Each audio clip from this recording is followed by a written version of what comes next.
ধরবে না, সোজা করে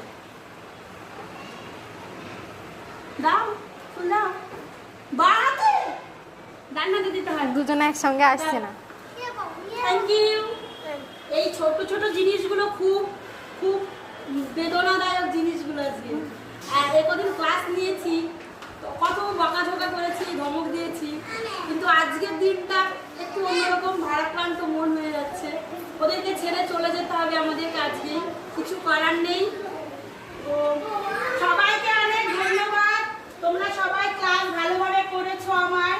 আর তোমরা যদি সহযোগিতা না করতে তাহলে কিন্তু ক্লাসগুলো নেওয়া কখনোই সম্ভব হতো না।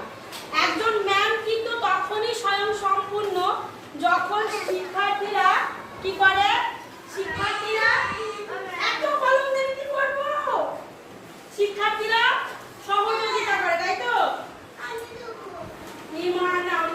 দেবে। Thank you. শিক্ষার্থীরা তখনই ম্যামকে তোমরা আমাকে ভালোবাসছিল তো আজকে? ক্লাস ভালো লেগেছিল? এইগুলোই প্রাপ্তি, জানেন তো?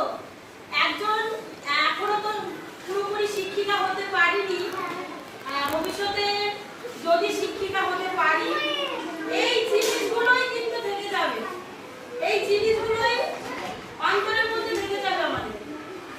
এই বাচ্চাদের সঙ্গে মেলামেশা, ওদের সঙ্গে থাকা, এই যে কি যে আনন্দ, এটা ভাষায় প্রকাশ করা যাবে।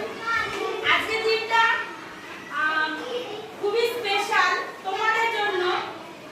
একদিন আমরা ক্লাস নিয়েছি, বকাঝকা করেছি, ভালোবেসেছি, তো আর কিন্তু আমাদেরকে আর তোমাদের দেখতে পাবে।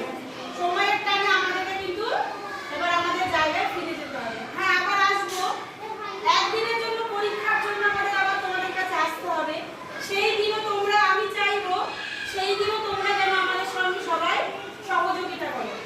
ক্লাসে ম্যাম আসলে হুড়োকাটা করবে না, চিৎকার চেঁচামেচি করবে না, তাহলে ম্যামেরও ক্লাস নিতে কিন্তু খুবই কষ্ট হয়।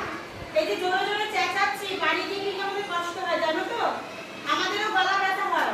তোমরা যদি জোরে জোরে চেঁচাও, তোমরা এখানে 20 জন আছো, 20 জনের মধ্যে যদি একজনে একটা করে কথা বলো, তাহলে 20টা কথা হচ্ছে, 20টা কথার আওয়াজটাও কিন্তু বেশি। আমার একটা গলার কাছে তোমাদের 20টা গলা কিন্তু তখন হেরে যাবে। এই জন্য কি করতে হবে, ম্যাম যখন ক্লাসে আসবেন তখন সবাই একটুখানি ম্যামের সঙ্গে সহযোগিতা করবে। ম্যাম যেটা বলবে সেটা একটুখানি শুনবে, ঠিক আছে? সবাই শুনবে তো?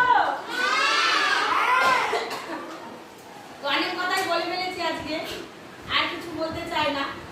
তো সবাইকে